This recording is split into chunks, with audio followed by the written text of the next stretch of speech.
Hey guys, it's day 12 today. We are going to talk about triggers today.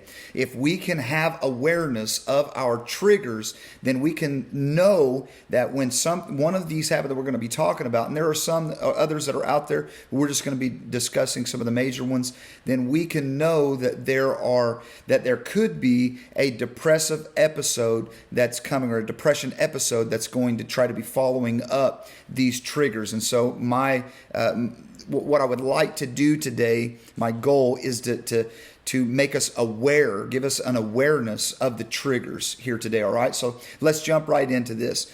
Trigger number one is grief and loss. I am a product of going into a major depression and a major depressive episode from loss. When I was 15 years old, the first major depressive episode that I ever faced was when I lost my brother. He was 17, I was 15, and it took months for me to be able to get out of that. And so grief and loss is one major trigger that can definitely send you into a depressive episode. Number two, rejection. All right, we have a need for approval, for affirmation, for acceptance. As human beings, we need those things.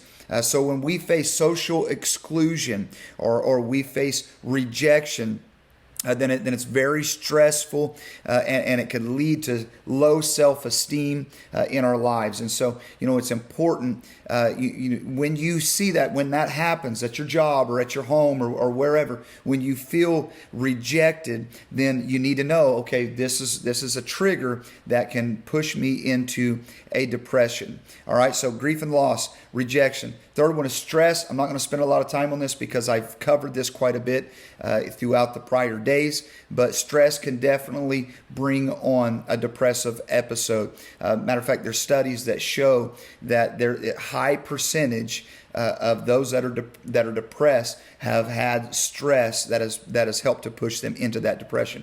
All right, the next one is sickness. If there's an illness or something that comes on, that is a trigger for depression.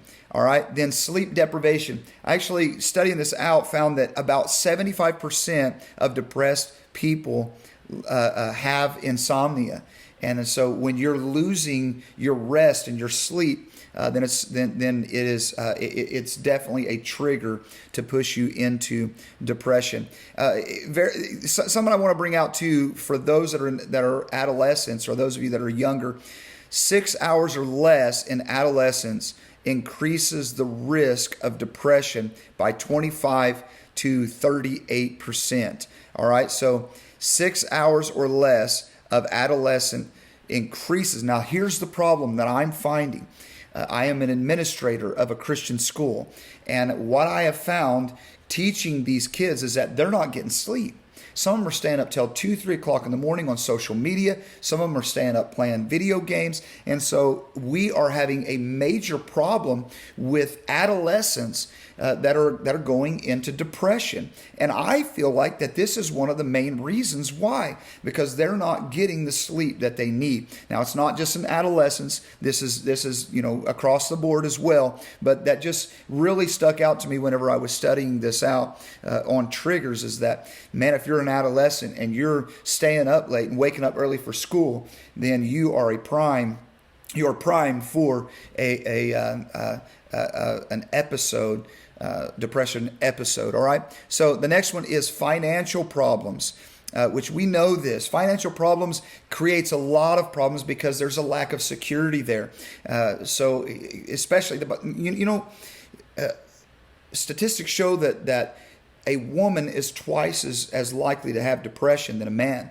And I feel like that one of the main reasons is because a woman wants security. She needs security. A man does too, but that's the number one need of a woman. From what I've read, number one need of a woman is security. So especially in this area, this trigger of financial problems, that could really cause problems, really in both sexes, but especially with a woman, when she doesn't feel secure, then that can be a trigger to bring on depression. So my advice is for you to get a financial plan and to start, if you're in debt, start paying things off and start getting some momentum financially, and that'll help you. Get an emergency fund. That's big. I just talked to somebody today, or heard something today from a good friend of mine, Jim Liddell. And he was telling me $3,000 used to be $1,000. Now that doesn't buy a whole lot. Put back about $3,000. That would be great. Have a security plan. All right. So the second to last one here is life transitions. When you face transitions in life, that can really throw things off for you emotionally, and it can be a trigger to bring on depression. Moving somewhere, doing something, there's really a lot to that. So when there is a change of jobs or a change of whatever it may be aware that that is a trigger for depression in your life. And then the last one here is substance use. Of course, I don't believe in using substances as far as drinking, substance abuse as far as alcohol, drugs, or whatever. I know that there are drugs that are out there that can help you and everything. But as far as using drugs that aren't prescribed by your doctor, then you really can get into some bad situations that can bring on so much more than just depressive episodes. So here again, I'm going to go over these one more time real quickly.